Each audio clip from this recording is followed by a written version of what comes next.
Good morning. I hope you're ready for part 3. I am. I've got my noggin of rum, a little bit of coffee. I'm ready to go. This is part 3 called My Shore Adventure. Chapter 13, How I Began My Shore Adventure.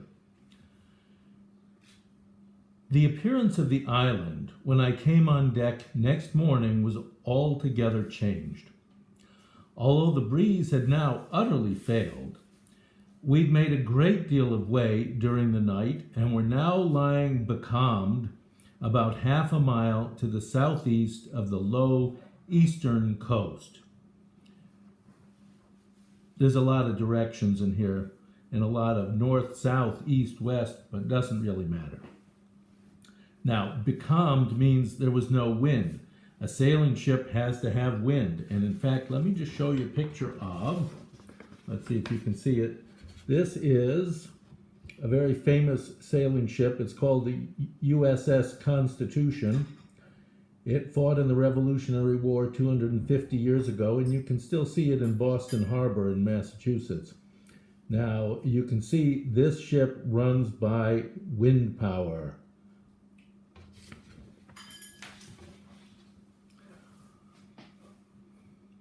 When there's no wind, the ship doesn't move. Gray-colored woods covered a large part of the surface of the island. This even tint, or color, was indeed broken up by streaks of yellow sandbreak in the lower lands, and by many tall trees of the pine family, outtopping the others, some singly, some in clumps, but the general coloring was uniform and sad. The hills ran up clear above the vegetation in spires of naked rock, meaning the hills were just mountains of rock, without trees on them or much grass. All were strangely shaped, and the spyglass, which was by 300 or 400 feet, the tallest on the island, was likewise the strangest in configuration, running up sheer from almost every side and then suddenly cut off at the top like a pedestal to put a statue on. So the Hispaniola was rolling scuppers under in the ocean swell. The ocean swell means there's a constant wavy motion in the ocean as waves pass by. They go actually thousands of miles. And the scuppers are around the deck. There's a rail around the deck, and there are holes in the bottom of the rail, spaces where the waves that wash onto the ship can pour off. So that's when it means rolling scuppers under. It means the ship was going like this, back and forth, every 30 or 40 seconds. The booms were tearing at the blocks. The booms were the masts from which the sails were hung. The rudder was banging to and fro, and the whole ship creaking, groaning, and jumping like a manufactory. A manufactory is an old word for a factory, where things are made. And because there's a lot of noise from machinery, that's what the ship sounded like. I had to cling tight to the back stay. A stay is a rope or a line. And the world turned giddily before my eyes, for though I was a good enough sailor when there was a way on, but the ship is going like this, so he's going like this. When the ship was moving, this standing still and being rolled about like a bottle was a thing I never learned to stand without a qualm or so, above all in the morning on an empty stomach, no breakfast. Perhaps it was this. Perhaps it was the look of the island with its gray, melancholy woods and wild stone spires. and the surf that we could both see and hear foaming and thundering on the steep beach. At least, although the sun shone bright and hot, and the shore birds were fishing and crying all around us, and you would have thought anyone would have been glad to get to land after being so long at sea. They must have been out for a couple of months. My heart sank, as the saying is, into my boots, and from that look onward, I hated the very thought of Treasure Island. We had a dreary morning's work before us, for there was no sign of any wind, and the boats had to be got out and manned, and the ship warped 3 or 4 miles round the corner of the island and up the narrow passage to the haven, which is the harbor, behind Skeleton Island. Now, when there was no wind and you wanted the boat to go somewheres, you had to get out in a rowboat. They would attach a line or a rope to the bow of the ship, to the front of the ship, and the rowboats would pull the ship. So the sailors who had to get in the rowboats were working very hard to make headway, pulling a ship that weighs 200 or 300 tons.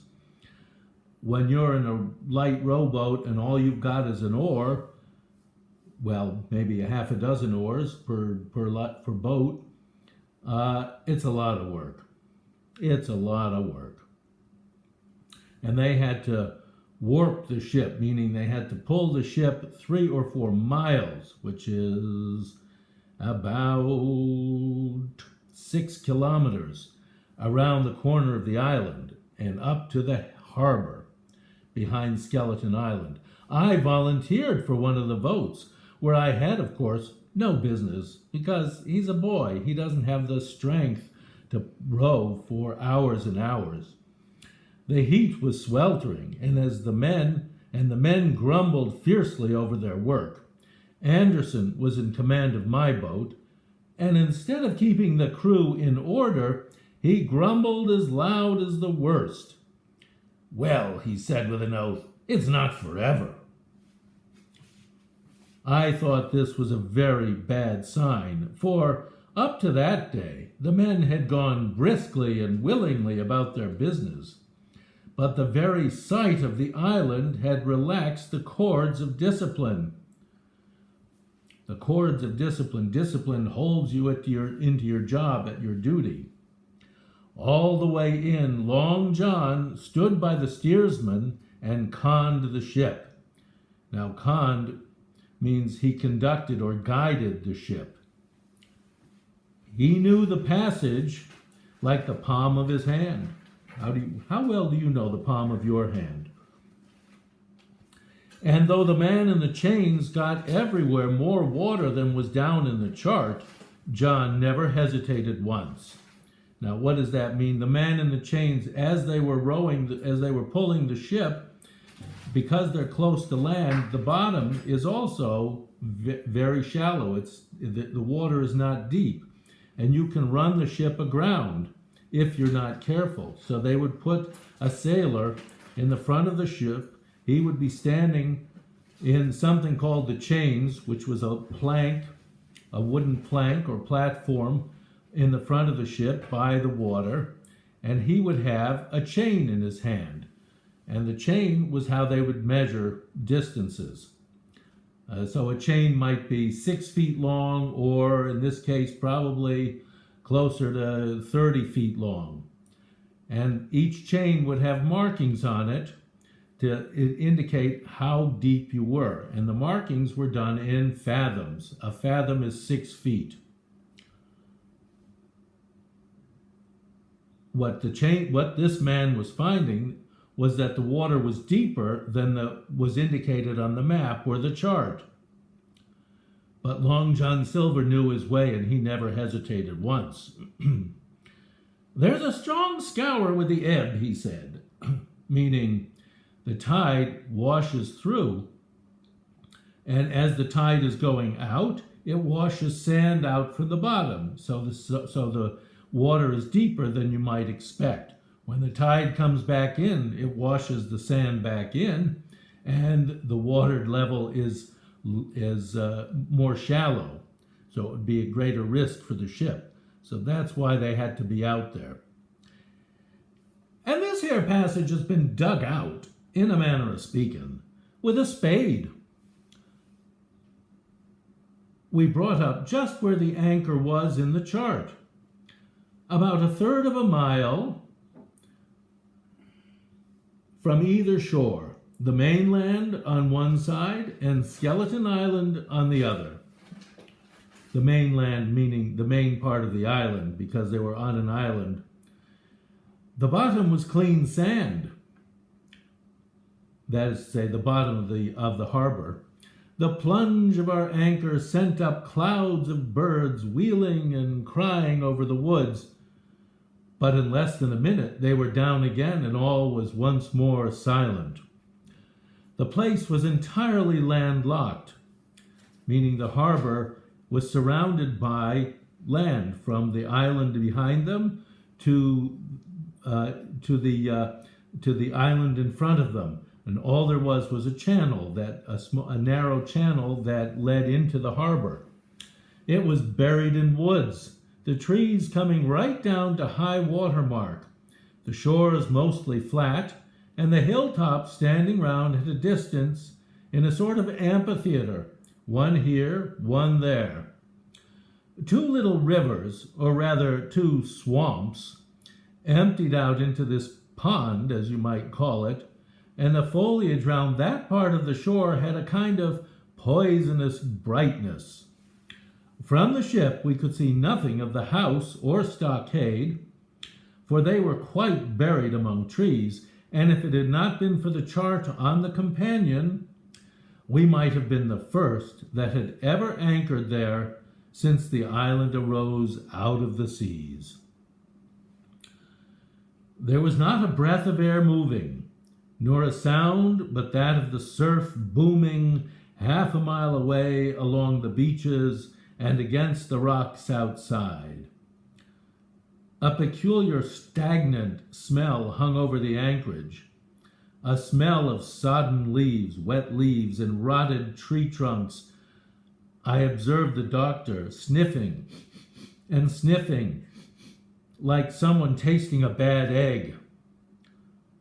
"I don't know about treasure," he said, "but I'll stake my wig. There's fever here." When he says there's fever, he means there's malaria, there's bad air. You can get sick here. If the conduct of the men had been alarming in the boat when they were rowing, it became truly threatening when they had come aboard. They lay about the deck growling together in talk. The slightest order was received with a black look, and grudgingly and carelessly obeyed. Even the honest hands must have caught the infection, for there was not one man aboard to mend another. Mutiny, it was plain, hung over us like a thundercloud. Now, mutiny is revolt, rebellion. The crew would rebel against the captain and the officers. And it was not only we of the cabin party who perceived the danger. The cabin party was the officers. That's where the captain and Squire Trelawney and Dr. Livesey and the other servants of Squire Trelawney were staying, and that's where Jim stayed. Long John was hard at work, going from group to group, spending himself in good advice, and as for example, no man could have shown a better. He fairly outstripped himself in willingness and civility. He was all smiles to everyone. If an order were given, John would be on his crutch in an instant with the cheeriest "Aye, aye, sir," in the world, and when there was nothing else to do, he kept up one song after another, as if to conceal the discontent of the rest. Of all the gloomy features of that gloomy afternoon, this obvious anxiety on the part of Long John appeared the worst. They were afraid that Long John would lose control of the crew and that they would rebel against him also. we held a council in the cabin. "Sir," said the captain, "if I risk another order, the whole ship will come about our ears by the run. You see, sir, here it is. I get a rough answer, do I not? Well, if I speak back, pikes will be going in two shapes, meaning spears. If I don't, Silver will see there's something under that, and the game's up. In short, Long John Silver will know what's going on, that they know about him. Now, we've only one man to rely on." "And who is that?" asked the squire. "Silver, sir," returned the captain. "He's as anxious as you and I to smother things up. This is a tiff. He'd soon talk him out of it if he had the chance, and what I propose to do is to give him the chance. Let's allow the men an afternoon ashore. If they all go, why, we'll fight the ship. If they none of them go, well then, we hold the captain and God defend the right. If some go, you mark my words, sir, Silver'll bring 'em aboard again as mild as lambs." It was so decided. Loaded pistols were served out to all the sure men. Now, you would think a pistol was always loaded, but if you wanted a pistol to be safe, you kept it unloaded. On the other hand, you couldn't take time to load it during a fight. You have to have a loaded pistol, and you only had one shot in that pistol. So usually you'd give out 2 pistols per each person. Hunter, Joyce, and Redruth, those were the servants of Squire Trelawney, were taken into our confidence and received the news with less surprise and a better spirit than we'd looked for. And then the captain went on deck and addressed the crew. "Me lads," said he, "we've had a hot day and are all tired and out of sorts. A turn ashore'll hurt nobody. The boats are still in the water. You can take the gigs, that's the boats, and as many as please can go ashore for the afternoon. I'll fire a gun half an hour before sundown." I believe the silly fellows must have thought they would break their shins over treasure as soon as they were landed, for they all came out of their sulks in a moment and gave a cheer that started the echo in a faraway hill, and sent the birds once more flying and squalling round the anchorage. The captain was too bright to be in the way. He whipped out of sight in a moment, leaving Silver to arrange the party, and I fancy it was as well he did so. Had he been on deck, he could no longer so much as pretended not to understand the situation. It was as plain as day. Silver was the captain, and a mighty rebellious crew he had of it. The honest hands, and I was soon to see it proved that there were such on board, must have been very stupid fellows. Or rather, I suppose the truth was this, that all hands were disaffected by the example of the ringleaders, only some more, some less, and a few, being good fellows in the main, could neither be led nor driven any further. It is one thing to be idle and skulk, and quite another to take a ship and murder a number of innocent men. That's the mutiny. At last, however, the party was made up. 6 fellows were to stay on board, and the remaining 13, including Silver, began to embark, meaning they began to get on the gigs, the small boats, to row ashore to Treasure Island. Then it was that there came into my head the first of the mad notions that contributed so much to save our lives.